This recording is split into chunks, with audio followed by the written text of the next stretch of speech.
Welcome to the Track Talk Podcast, an in-depth look at popular songs. My name is Matty Margallo, and I'm a singer, songwriter, producer, and a music lover. I'll be your guide as we talk about this week's track, the blue-eyed soul songster Van Morrison's Madam George. Every episode, we're going to provide you with analysis on a track from a music production and lyrical level to its social significance and legacy. But it won't be just me yapping at you about music. We will also have a weekly guest host to help me do it. This week, we have singer, songwriter, open mic guru, and good buddy of mine, Mark Nishimura. Mark, how you doing, man? All right, man. Thanks. My guru all of a sudden. I decide I try to have like a little intro for everybody and just kind of my relationship to you. And I know you from the open mic circuits out here in Glendale. That's right. So I think it's a good place to start. Let's kind of just go right into it. And what's your musical background? I know you play guitar, you write songs. So where's all that kind of come from?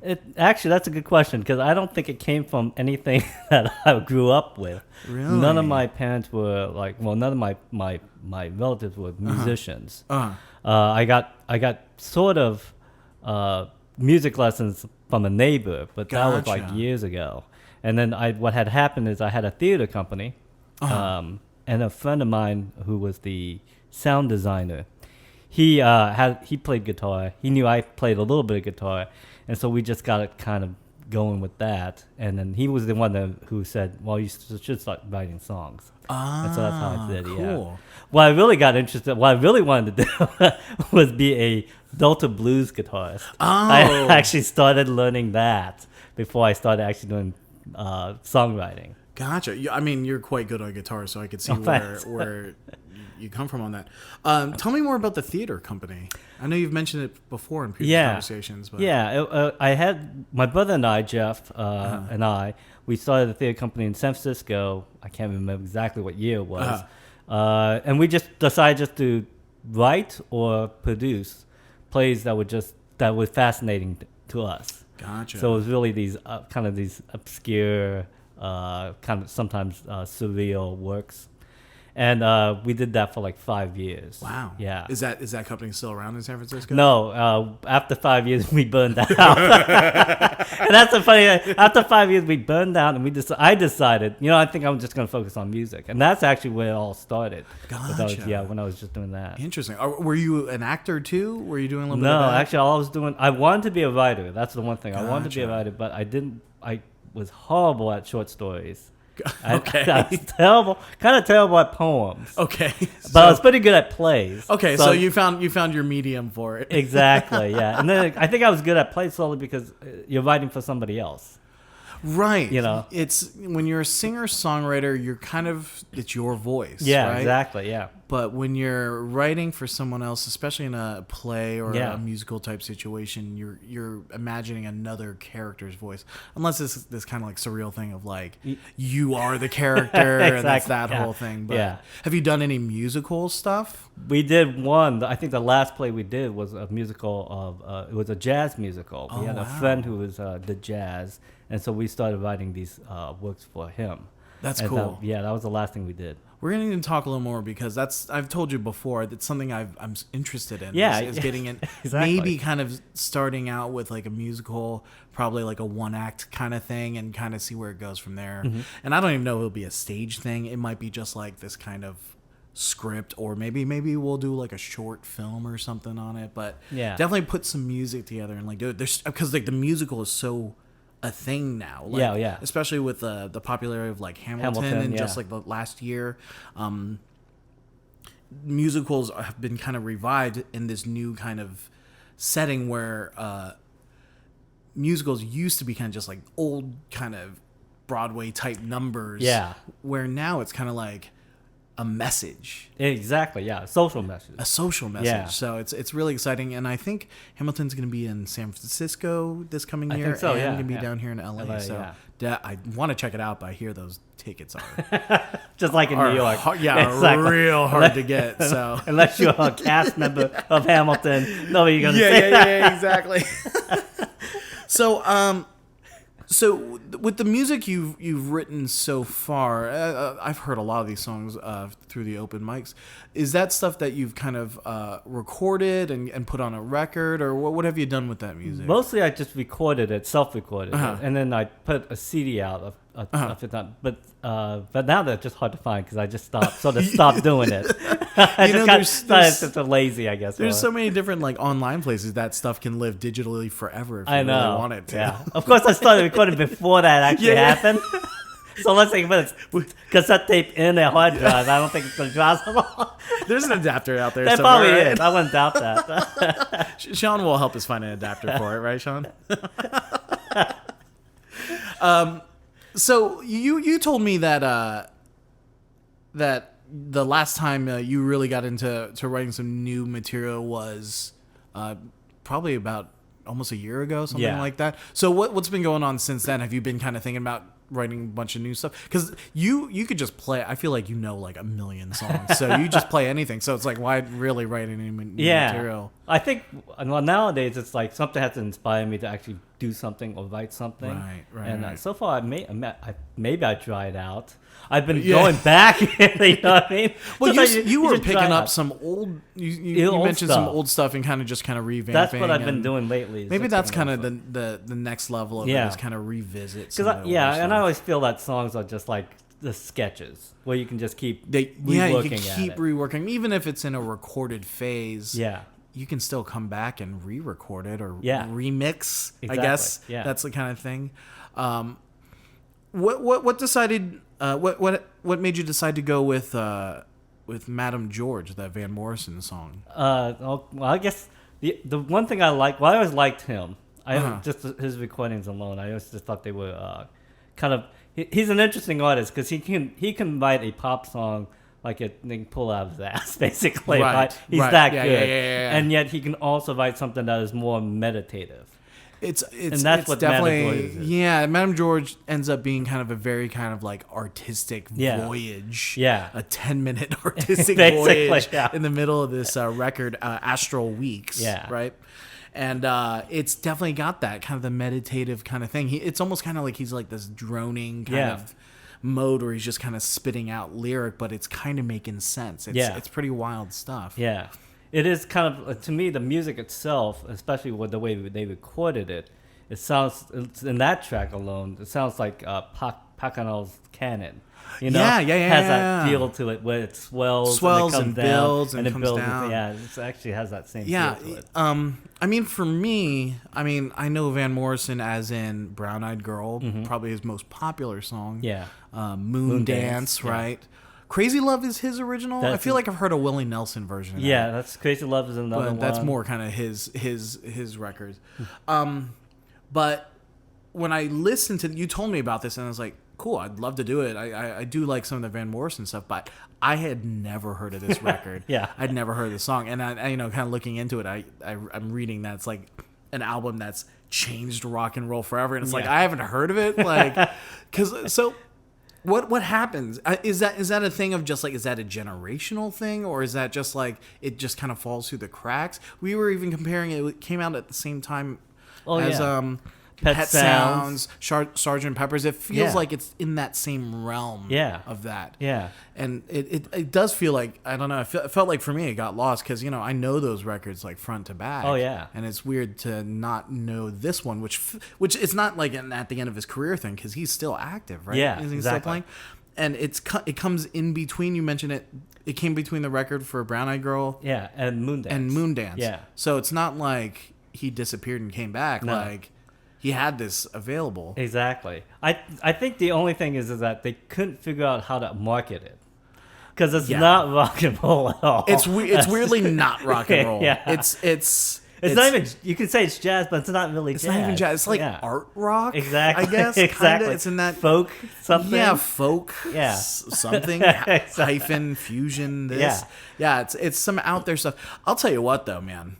I listened to his vocal. His vocal is insane. Yeah. Van Morrison, I said is in the beginning a blue-eyed soul songster. Yeah. And he has that vocal that just kind of rips, and he's an Irishman. Yeah.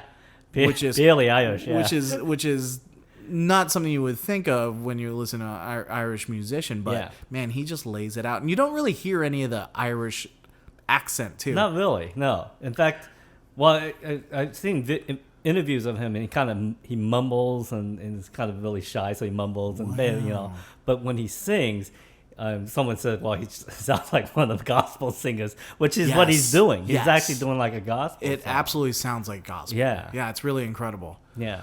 When you told me about this, you said there's an article I should check out, and so I read it. It was about the making of the album Astral Weeks. Yeah. And they recorded that record in September of 68. Mm-hmm. They released the record in November 1968. So only just 2 months turnaround time. Yeah. It's incredible. Yeah. I don't know what it was about that time, but me and Shaun have recorded stuff years ago and still haven't released it. So, and we're using digital medium where I could hit the share button and send it up. Yeah. Do you think that's a thing of they just that's just the way musicianship was back then? They just lay it down and they just put it up. I think that's what had happened. I think basically, and I think the way to record it only took them 2 or 3 days to record the whole thing. It's 10 songs. Yeah, 10 songs, 2-3 days. I was reading they had been playing a lot of those tracks around Boston. Oh yeah, a lot up until then. Before anyway, then, right. So he was sort of used to it. I think the musicians that they hired was mostly jazz musicians. I don't even think they got charts. He just played for them once, and they picked it up. And they picked it up. This song is 3 chords, so there's exactly. really not much to. You can do a lot with it. Yeah. It's so structured as a 3 In that case, it's more about the production and kind of how they build the song. Yeah. But kind of want to go back to the making of this album. Yeah. It's super fascinating. You told me about it. Yeah. And what had happened was Van had just gotten off that Brown Eyed Girl kind of fame, mm-hmm. and he was still up and coming. It wasn't Brown Eyed Girl come out, but he wasn't massive yet. Yeah, that's kind of what I got from that article. And he was with a label called Bang Records, Bang Records, and New York City, right. And he was working with a producer named Burt Burns.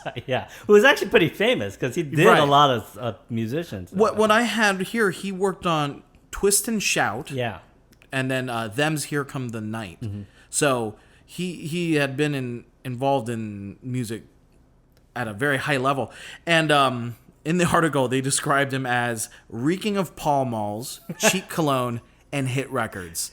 So this guy knew what he was doing. Yeah, he's like a classic New York, kind of just kind of slimy, a little sleazy. Yeah. And unfortunately, it looked like he had died early. I think it was a heart attack, right? A heart attack, like in the mid-30s. Yeah, something like that. And it's kind of sad, but when he died, basically, Van's main contact to the label was a fella named Carmine, quotes, Wazel Denoya. Yeah. Who, I guess, I'm reading right here, whose father was an inspiration for Nicely and Guys and Dolls. Wassell was even less forgiving boss than Burns. Legend has it he once threw Tiny Tim off a boat because he didn't like the look of him. So, well, who does? yeah, exactly. So I guess he is, kind of involved in some sort of organized crime, mafia, sort of thing. Yeah. And so Van and his, I guess at the time girlfriend or fiance, Janet, ran off to Boston. Yeah. And I guess they moved into Cambridge to get away from them. Yeah. But they were very poor, too. They were poor, because they weren't making any money. Yeah. So it's so fascinating. No, that story alone is weird. That's insane. Yeah. I guess the label just gets taken over by this, or maybe that Burt Burns I think was into some stuff. Somewhat type of related in that Once again, that sleaziness, I guess, just goes and then when around. I think the story is when Warner Brothers they had to buy him out. And the story that I don't think it's in that article, but it's a classic story. Another classic story is that I think Bang Records said, we'll let him go after he records 3 albums, 36 songs.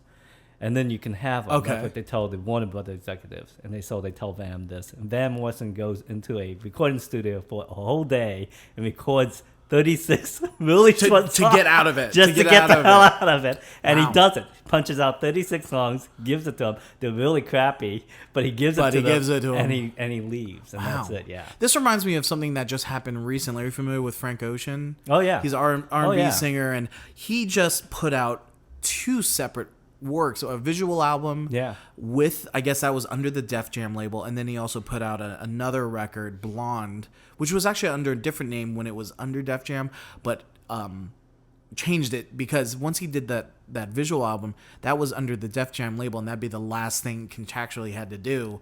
So when he did Blonde, that other album, it was a completely different name, but it was what he was gonna have under that company, and that was kind of his way to get out of it too. So this stuff is happening still. I mean, not probably Def Jam's not the mob, but contracts is pretty much record contracts. Record contracts is basically in that same realm. So it's real fascinating. So I guess the story goes, Van ends up meeting this I didn't catch the name of the guy, but he ends up like helping him get out of this contract with the mob, and I guess he met up with these guys or some real shady dudes at some warehouse with $20,000 cash, pays him off, and then they never hear from him again. Yeah, this is basically that's how you get out of a contract. And then he had to make Astro Weeks, right? Exactly. That's how you make a masterpiece. Basically, you have to do all that shit. Well, it seems like during the time of all this, they were still out playing, and it sounds like mostly Boston. He was writing it a lot in Boston, Cambridge, and a lot of the works he was out there playing these songs too, right? It sounds like he was just working on just those 8 songs. I think it's 8 songs. Just those 8 songs. Just keep redoing it. I was reading here that in that same article that Peter Wolf actually brought a tape recorder and recorded a lot of these live sets. Yeah. So I wonder if a lot of that was ended up on the record, or maybe they just use them as kind of reference. I think probably demos. For these songs. For the songs itself, yeah. But it's interesting that he meets Peter Wolf. Right. Yeah. I think he was a DJ at the time, but that's kind of what I remember reading. And gosh, I love the story. They were playing a lot of places, and they were playing at a place called the Boston Tea Party. On Lansdowne Street. And for those of you who haven't been to Boston, I went to college in Boston. Lansdowne is right next to Fenway Park. So to give you a little context, this is the mid 60s, and they're all over the city, Cambridge, Boston, and they're working and writing this record in the Fenway Park area, which is a really cool kind of area. I guess if you're a Yankees fan, it's not cool at all, but it's I remember when I was there, it was a very cool area and full of music. Berkeley's just down the street, New England Conservatory's down the street, so there's a lot of music going on there, and it's a cool place to be doing. So I can understand why they went to Boston to do it. And it seems like there's a lot of kind of Boston references in the record. They're naming a lot of kind of different places too. So the song itself was recorded at Ace Recording Studio in I think it was North End, Boston. I would have to double check that. But this is something I found out. It's the same recording studio that Kingston Trio recorded Charlie on the MTA. So kind of full circle. We were talking about Kingston Trio a couple of months ago because I had gone to a Kingston Trio concert with my parents, which I had never heard of Kingston Trio. But the stuff is really great. But they're like the standard. They're the standard when it comes to like that folk revolution that kind of happened in the 60s. So they recorded it there. The runtime of the song is 9 minutes 45 seconds. This thing is long. It's a long song. It's long, and it's a lot of the same kind of lyric. Basically stuff. The last part of it is the last part is looped over and over. Produced by Louis Merenstein. Who passed away, I think, earlier this month. Earlier this year, So those are the kind of personnel that was involved with this. Let's kind of get into this song. Okay. This song is so detailed when he's in the verses. He's talking about a lot of different things. Yeah. And the big thing I took away from it, especially after reading a lot of different things, was is this song Madame George about a drag queen? That's a lot of Is that the lore? Yeah, a lot of them it says that it's actually a transvestite prostitute. Oh. Yeah, that Madame George was actually a transvestite prostitute. I think Van says no, it's just a bunch of people that he kind of composited together, and that's okay. So, but it's definitely it could fit. But isn't that the great part about like music? Is like you can make up whatever story you really want, whatever you right? want it to be. Yeah. I'm gonna go through this fairly quick because it's like a ton of lyrics. But Yeah. I'll just read through them through these verses here, and we'll kind of talk about down on Cypress Avenue. Cypress Avenue, I believe, is in Belfast, where Van Morrison's from. So he's kind of referring back to there. Yeah. With a childlike vision leaping into view, clicking, clacking of the high-heeled shoe, maybe of Madame George. Madame George, yeah. Ford and Fitzroy, Madame George. And I believe Ford and Fitzroy was avenues or street names. Oh, in Belfast. In Belfast. Okay, okay. Saying, marching with the soldier boy behind. He's much older with a hat on, drinking wine, and that smell of sweet perfume comes drifting through the cool night air like Shalimar. Outside, they're making all the stops. Kids out in the street collecting bottle tops. Gone for cigarettes and matches in the shops. Happy taking Madame George. Yeah, real like visceral kind of stuff. Yeah, almost just images. Images. That's all it really is. And you know, when you listen to Brown Eyed Girl, it's not really. It's been a while since I heard the song, but I don't remember it being as detailed as this. But it's like the fact that he's dropping in the names of streets. Yeah. He's really trying to build a picture. And, you know, we've said this before. Is he kind of making this stuff up? It's like, I don't think so. I don't think so either. I think it's probably somebody he probably met. I think so. Yeah. Yeah, and maybe as kind of, as you said, compiled different personalities that he met into Madame George. Yeah. Let's see. Kind of going back through. My iPad is flipping out. Happy. Let's see. Happy taken, Madame George. That's when you fall. Whoa, that's when you fall. Yeah, it says 3 times, right? That's when you fall. You fall into a trance. So that's the beginning of that. What was it you called it? It's kind of repetitive. A repetitive, like a tick. I think tick. Yeah, it's a bit of a tick. Yeah, that's what Lester Bangs just call a tick. It's an interesting line because that's when you fall sounds like something that you would like falling from either fall a man or falling something, right? And the line, or falling in love. And the line is actually you fall into a trance, which is not even that's a weird thing to fall into. It's like fixation. It's the song is a kind of trance, though. It kind of puts you in a trance at that point in the song, too. Yeah. Because you're already like 4 minutes into a song. Like a regular-ass song. And you're getting all the way to that part. Yeah. And that's not even the climax. That's not even the climax of the song. Sitting on a sofa playing games of chance with your folded arms in history books, you glance into the eyes of Madame George. I wonder if they're talking about maybe, poker, Russian roulette, something like that. I don't know. It doesn't go that much into it there. And you think you found the bag. You're getting weaker and your knees begin to sag. In the quarter, playing dominoes and drag. So they're playing dominoes. Yeah, okay. Exactly. I should just read the lyrics more. But also in drag. In drag. So that's the big kind of giveaway, big right? When whether who this person is. The one and only Madame George. And then from outside the frosty window wrap, she jumps and says, "Lord, have mercy, I think it's the cops." And immediately she drops everything she got. I just love that rhyme because you don't have to put the S at the end of "gots." Exactly, yeah. But he does it anyway. He does it anyway, Exactly. I actually like the fact that she's throwing stuff out the window. Yeah. Like, that's the only way to get out, I guess. Like, if they're coming up the hallway. Exactly. It just throws stuff out the window. Yeah. Just throw all your stuff and you're like, all right, I'm getting out of here.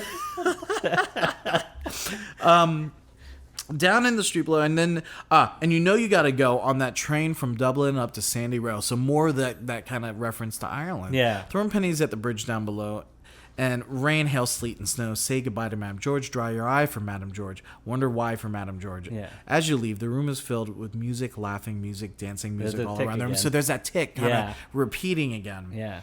All the little boys come around, walking away from it, all so cold. And as you're about to leave, she jumps and says, "Hey, love, you forgot your gloves. The gloves to love, the gloves, the glove to love, to love, to love." It's this weird taking, and I gotta tell you, that's one of my favorite parts of the song. Oh yeah, and he repeats it twice. Yeah, at the very end of it. Yeah, he does do it at the end too. Yeah, it's really great. Yeah. To say goodbye to Madame George, dry your eye for Madame George, wonder why for Madame George, dry your eyes for Madame George, say goodbye in the wind and the rain on the back street. In the back street, in the back street. So there it is again. He's kind of repeating in the back street, down home in the back street. Gotta go. Say goodbye. Go. So on and so forth. Get on the train. Get on the train. So it's a lot of that kind of repeating and visceral. And it seems like he's kind of, he's got the idea in his head, and maybe he's just like doesn't know where to go with it. Maybe, but his vocal is so fascinating and interesting. It's like I kind of want to hear him just repeat shit over and over. Yeah. You know, it's almost like he's searching for a sound. Maybe that's what it is. He seems like there's a style in writing where you can write for the lyric itself, or you're phonetically writing lyrics and they kind of don't make sense. Yeah. And it just works. You know who does that all the time is like Jimi Hendrix. Like, he's got all these songs and the lyrics don't really make sense. And the only one that really makes sense is like All Along the Watchtower. But that's because he didn't even write it. Yeah. So it's like all this weird stuff about jokers and queens and stuff. But it's like it sounds good coming off the tongue. Yeah. It sounds good with the instrumentation. So he's got that kind of mix of that. Exactly. Maybe he's just trying to make it fit. Find something that will actually get. Kurt Cobain does that a lot. Kurt Cobain does that too. Yeah, the lyrics just seem to be kind of scattered. A little scattered. Yeah. I wonder if that's just kind of in the mind of the writer, and that's a cool thing. But that's a hard sell. That's a hard sell to anybody, because you're looking for a chorus. I couldn't even tell you if there's really a chorus. There's kind of a refrain of like going back to Madame George. I guess, but even then, it's not the same melody every time. Exactly. It's almost verse. It's just verse. Yeah. Oh, and then just vamp. And just vamping until the end. Exactly. Yeah. Just like weirdly repeating. It's all in their ways. I kind of like it because it has the because he's Irish, and so you have like a kind of a James Joyce stream of consciousness. Yes, maybe that's what it is. Yeah. And it's almost as if he's doing a stream of consciousness going on. It's also very, since it's Irish, it's also a very child. He's talking about a childlike vision, right. So it's like a memory. Maybe he's pulling from a lot of that. A lot of memory stuff. Yeah. And it's an interesting, because that character, Madame George, if it is a kind of a drag queen prostitute or whatever you want to call it, there's a lot of, especially the way they record it, it's a lot of loneliness. I mean, it sounds like the saddest character in the world. The character, it looks like it's the character watching Madame George from afar. Exactly, yeah. And then they're lonely, as like Van Morrison, the writer, is lonely. Yeah. And then Madame George is also living a super lonely life. It's very lonely and it's actually mildly depressing, but it's super fascinating to listen to. Yeah, I was hooked because I only heard it I'll be completely honest. This is the first time I heard it last night, and I'm listening to this thing at like 1:00 in the morning because I was like, I gotta get this listened to before we sit down and talk. And I was hooked. And then because I was like, all right, I just gotta listen to the song. But then I was like, God, this is great. And I just turned on the whole record and just listened to the whole record straight through. It's interesting. And the first thing that grabs you is his voice. His vocal. Yeah, his voice is the person that pulls you in. He, I feel, is the true exception to, I guess you always hear, and this is something we've discussed on the podcast before, is like Elvis. Is he stealing like black people's music, gospel music? Rolling Stones, the Beatles, they're playing blues music because, that's the music and of that Black America, But it does feel very genuine coming from Van Morrison. It doesn't feel like he's stole. I don't want to say stole, but like it doesn't feel like he's trying to copy or anything. Yeah, it just feels like that's his thing, and he happens to be just very like kind of soulful. And very honest. Yeah, and you can hear it in his voice. Yeah, it's almost like he's revealing a lot of stuff, even though it's as scattered brain as the boy, the soldier boy who's wearing a hat. No filter. No filter. Yeah. But he's just giving you these images that he has, and it's almost presented. It's almost like too personal. It's almost like you're crawling into his mind of these visions. And it kind of doesn't make explanation. sense until you kind of really kind of step back and look at it, and it's like, okay, that's why people are kind of, okay, it's about this drag queen, but it's like there's so much other stuff that it doesn't seem like it's just about this one character. It seems about it. Actually, it seems like it's a love letter to Ireland or well, that's a good way of looking at it. Maybe even like Belfast itself. Maybe that's what it is. It's super fascinating to think about. I want to kind of move through just the track itself. You know the track a little bit more than I do, but it starts off with guitar, vocal, and upright bass. And an upright bass. Because you said he's working with a lot of jazz musicians out in Boston. Yeah. So he's got the upright bass going on in there. Which is great. Actually, it's beautiful. It's beautiful. I don't know if it's in like a specific time signature either. It's kind of really loose and free, which is cool. But once again, hard to market. Can I really dance to this? Not far from it. Well, when they put Moondance out, we'll get it back on Moondance. But that's kind of the thing with this track, and that's kind of the thing with a majority of these songs on Astral Weeks. The whole record. It's kind of this kind of like ethereal, just acoustic guitar. I don't think I heard a single like electric guitar in the whole thing. That's a good question. I know there's a lead guitarist, but I think he's playing acoustic. He's playing acoustic too, so it's pretty interesting. As it goes through, it mentions Soldier Boys, right? And then you get that little drum rudiment from the drummer during the part. It's really gorgeous. And then he disappears. And that's it. I think that's the only time you hear it. And he picks up, I think, at the very tail end. At the end, the drums kind of comes in. Throughout it, there's strings. There's a flute part in there. You mentioned that a lot of that was done in overdub. So it was basically maybe Van Morrison and maybe the rhythm section just doing the front part of it. At the same time, and then they came and did the. I guess it would be Lewis, the producer. Lewis, added in the strings and the kind of orchestral portions, and I'm guessing that's the same way with the rest of the record. I think that's how it was. So it's almost like it would make sense if they're going to take like 2 days to record it. He just went in with his guitar. He went in, recorded his part, probably nailed it. Exactly, because they had been playing around town, the Boston Tea Party, and a bunch of different clubs and bars all over that Boston area, and doing it live with the jazz musicians who also nails it. Really they don't. I imagine in that time, and Shaun can probably confirm, in the 60s, they were probably playing a lot of that stuff live and recording stuff live. That sounds about right.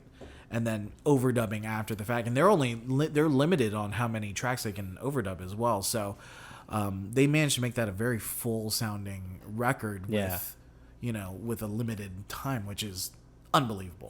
But I think that comes with being prepared going to the studio. So for all you musicians and songwriters out there, preparation before you go and track, I think will save everyone a lot of time, so you can work out all the kinks. And that's what it feels like.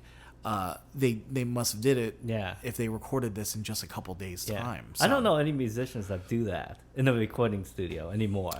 You usually, I'll tell you, just even from experiences, like you go in and you kind of figure it out while you're there. And since we have home recording studios now, like you could just spend all the time you want on it. Which is cool, but it also kind of drives you a little crazy because you sit there and you're just like plucking away. It's like, I'm never going to find what I want, and then the song never finishes. But when you're kind of going prepared and you have the idea for the song and you go in, like, boom, it's there and that's it. There's some stuff you can overdub afterwards, but you're kind of, I don't want to say stuck with, but you're kind of, that's what you have there. And that's something. Didn't we talked to a buddy of ours, Matt, about recording John's record? Very similar. That's right. They just went in and they just put the mics up and they just recorded it. John Irvin has a record. What was the name of that record? I'll post up that record on our Twitter. Ooh, Twitter mention, great, at the Track Talk Pod. So go and check that out. Good plug. You gotta get those plugs in. So let's go back and so we got the production part of it. Let's talk about the chord progressions. All three chord progressions. G. That's all you need. G, C, and D. That's repeated. That's it. So in G, C, D puts it in, I would say the key of G minor, G being in the 1 chord, C being the 4, D being the 5 chord. That's it. a lot of kind of hanging on something. Once again, it was out of time, so Yeah. they're kind of hanging on some chords a little longer than others. But gosh, it's kind of that classic thing. Is all you need is three chords and which kind of gave him the limit. If you do that, then even though that's limited, it gives him unlimited things to do. So he can just fly off the handle and go all the different directions, and so can the other musicians. So there's a thing in music, especially when you're writing, that I think there needs to be one kind of grounded, simple thing, and then that allows for everything else to kind of go somewhere. So in a band, you can have a really great guitar player, really great singer, killer bass player, and then just like a straight ahead drummer. And I'll even give you an example right now. The Beatles comes to mind when you think of something in that situation where Ringo maybe not the most technically great drummer, but it's the perfect thing they needed for those songs. Yeah. And it's so funny that you mentioned that it was all jazz players. When I think of jazz players, I think of these kind of virtuosic kind of guys going flying off the handle. And then you just have GCD. Exactly. Probably open GCD. Not other voicings too. It's just that kind of standard GCD. And see what you can do with this voice. And then they kind of go all over it. Yeah. And it doesn't seem too much though. Yeah. I think players can end up overplaying. Yeah. Especially on recordings and such. Which actually makes that album so good because they don't really they're fantastic musicians, but it's not like every one of them gets a solo or whatever. It's not that. No. It's not the showcase for them. The showcase is the song. Actually, the showcase is really Van Morrison's voice. Yeah, his voice. They made sure that was the spotlight. Yeah. But the support behind it is so amazing that I gotta say it's probably my favorite record I listened to this year and it came out it came out almost 50 years ago. That's how it happens. But this is why we do the podcast to open up people's minds to different artists, different songs, and it opened up my mind. I'm such a music fan. I mean, I'm a musician too, but I'm a music fan. So I love when people tell me about different artists to check out. And, once again, it's like, I know Van Morrison, but I don't know this Van Morrison. Yeah, exactly. And it's super fascinating. Yeah. That's what I like about music too. It's basically has that, you listen to it and you learn new things, completely new things from it. There's picking up new stuff, and it's not picking up new stuff for me to jam on or whatever. It's just picking up new stuff for me to hear. It's like, oh wow, I didn't catch that the first time, or the last time I heard that, or I've heard this song a million times, and I'm still. Those are always the best songs. Those are the best songs. The best songs are the ones where you're picking up new stuff every listen. Yeah, this album and like What's Going On does that to me. I'll pick up Marvin Gaye. Yeah, I'll pick up stuff while I go, holy shit, did you hear that? That's amazing. I gotta put this quick story in because I don't know if we'll ever get to it, but James Jamerson, the hook. God, yeah. Right? Yeah, played bass on that record. And if you've seen Standing in the Shadows of Motown, a documentary about the Funk Brothers, James Jamerson was the bass player of the Funk Brothers. And they basically played on every Motown track back in the 60s when they were just kind of putting out just tons of music. Jamerson shows up to the session for What's Going On completely hammered and can't stand, so he lies down on the ground of the live room or the studio and lays down the bass line for What's Going On. That's great. And go back and listen to the bass line for What's Going On. That's what I did. And it's the most insane. The bass line is its own solo. If you're talking about that's like the same thing. That's like jazz musicians coming, because all the Funk Brother guys are all jazz musicians. But they know how to lay back. Yeah. And that's something that's kind of something that needs to be kind of taught with musicians, kind of being able to pull back. Exactly. Yeah. That's a great thing about James Jamerson, because he was already he can be hammered, doesn't matter. He's already an established musician anyways, and it's almost like that. Just that doesn't surprise me. It's an insane story. Because it's almost like, I can play this. I can play this lying on my back. He's playing it, and it's true. I think that's what the deal. Whenever I hear that song, his bass playing, I can just focus just on that alone and just people or Marvin Gaye's second vocals when he overlays it. I can just focus on that. Let me ask you, and I want to kind of move on from here.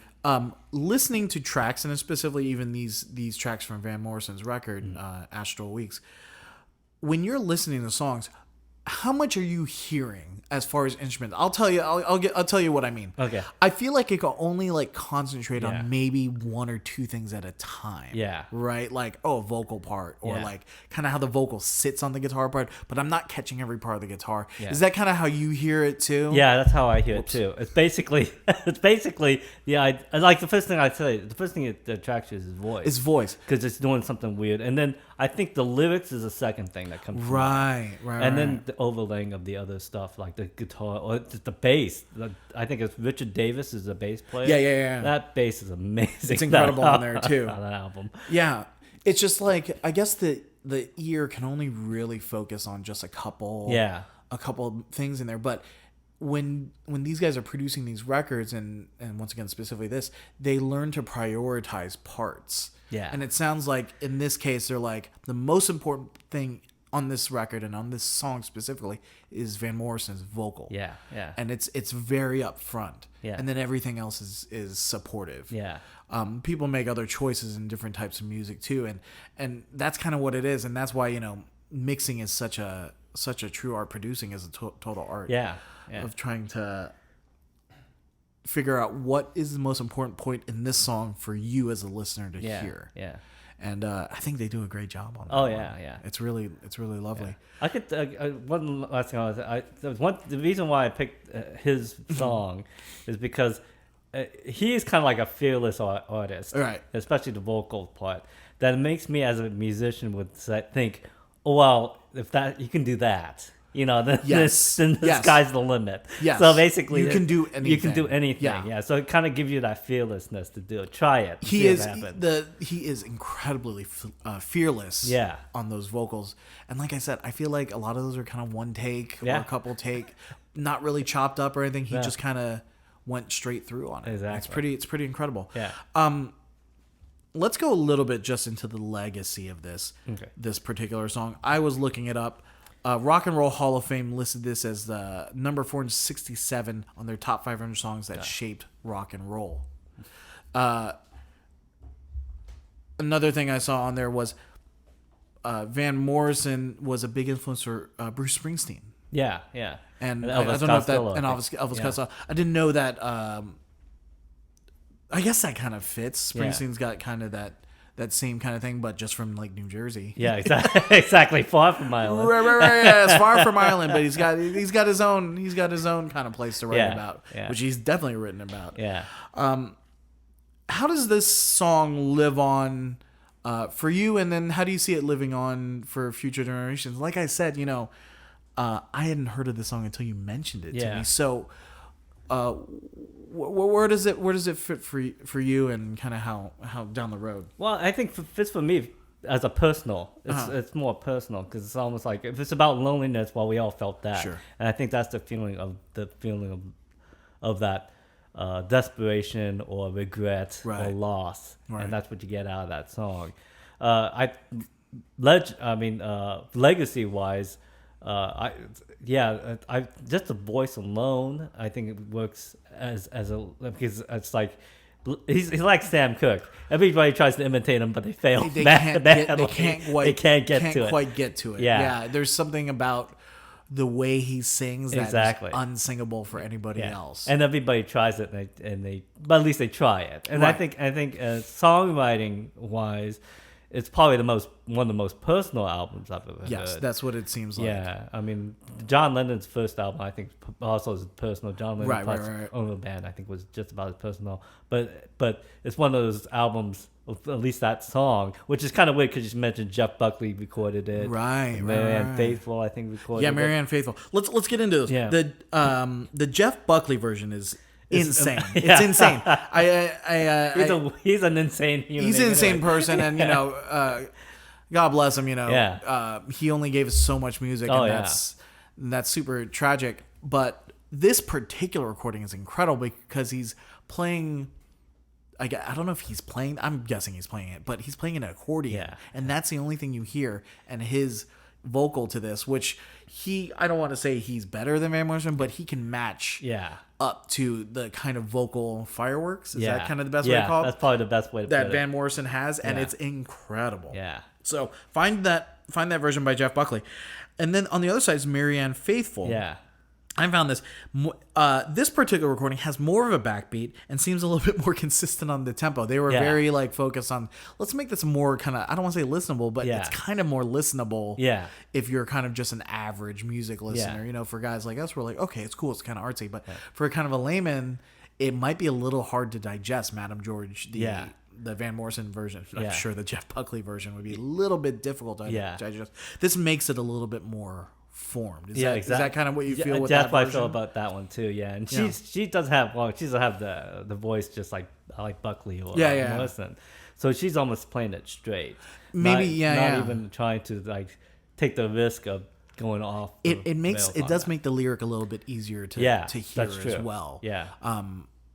Once again, that kind of comes back to that thing of like there does need to be that one kind of constant straight thing.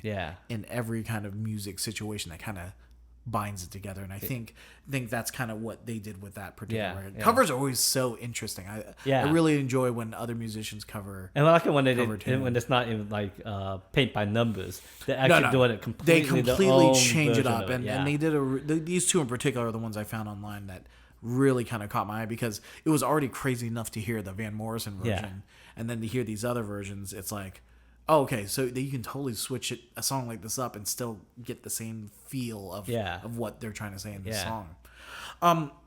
Fantastic. Love this song. I recommend everybody to check out Astral Weeks, the Van Morrison record. Listen to the whole thing straight through. Really cool.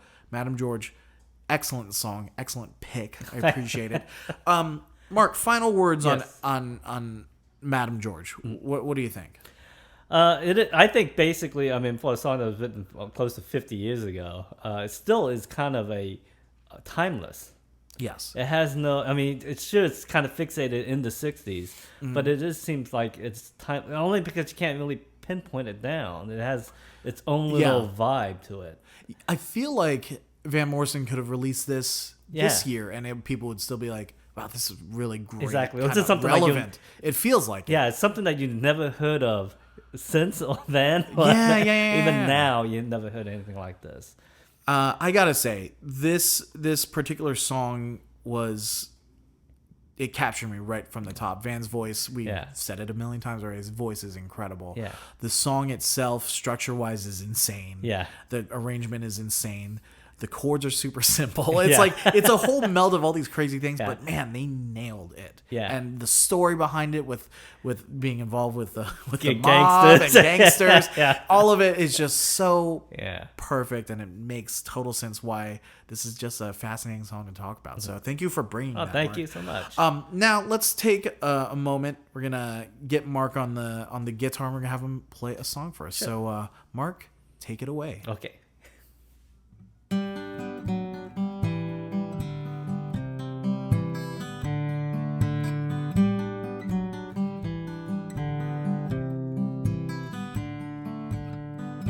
So they left me here to die.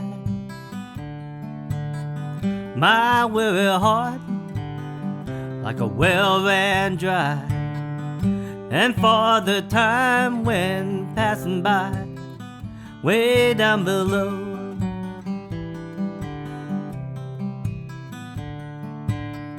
last time I took that ride, they hung me up, then they hit me on the side.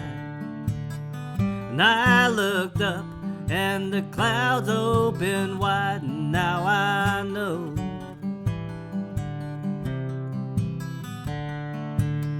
I got this bad feeling in my bones. My garden is full of castaway stones, and I am left here all alone ever since the flood.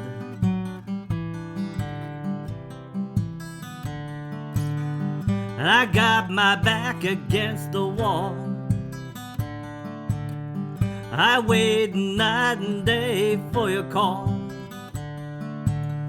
Nothing's been the same since the fall, but I taste blood.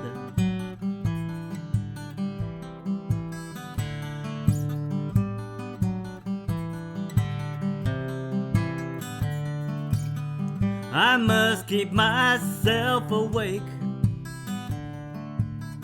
I curse these ancient fears I cannot shake. Now I am sober and I'm forsaken, but I'm wiser.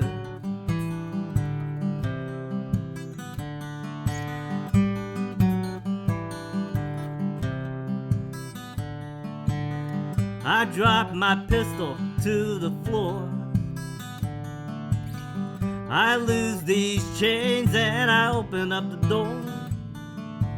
And I tell myself I must stop the war, for I am tired.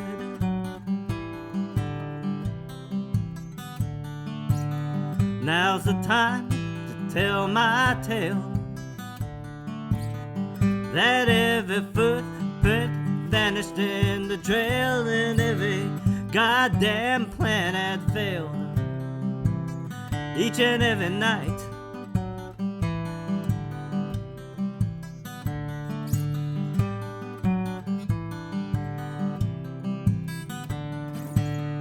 they are plenty and I am one. I fought my battles, now I am done. They will march on and I'll be gone, 'cause I am taking flight. I am taking flight. I am taking flight.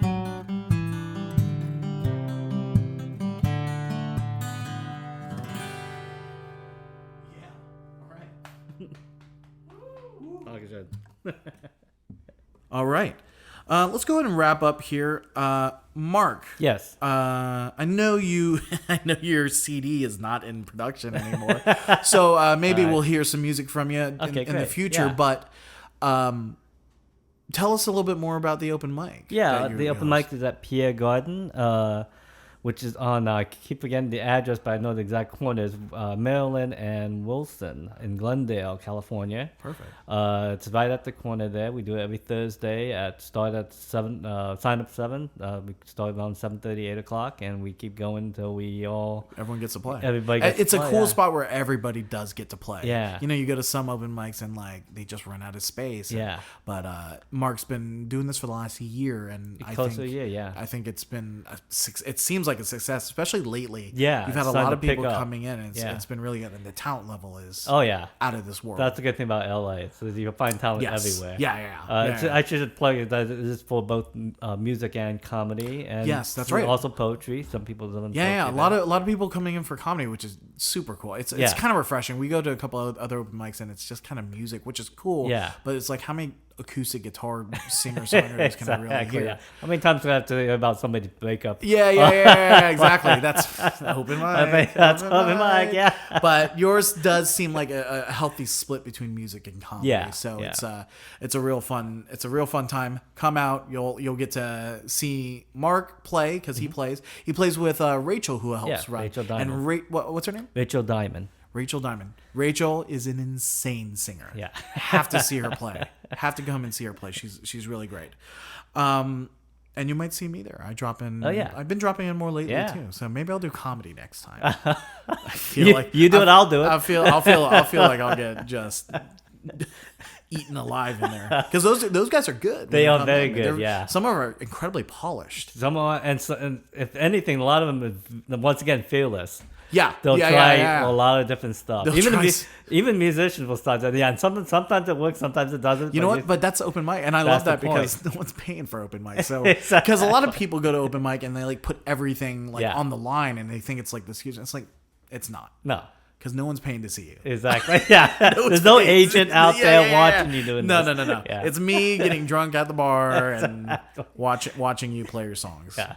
So, you could find the Track Talk podcast on a couple different places. You may be already listening to it on the iTunes podcast app. You can find us, The Track Talk Podcast.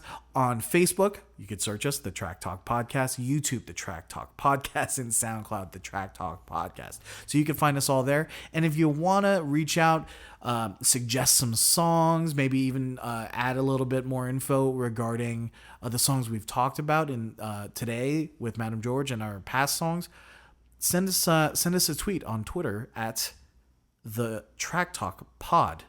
No cast. The Track Talk Pod. So reach out to us there. You got anything else, Mark? No, this was fun. Actually, if you invite me again, I'm gonna do Outcast. I love it. Yes, I love it. Roses. I don't know if I wrote down a whole list of people I want to reach out to. So I'll get back around to you. But thank you for so taking much. some time. We really appreciate it, guys. We're excited to bring more music to you and more music talk. So keep listening to music. Keep writing songs. This is the Track Talk Podcast with Matty. We'll see you next time.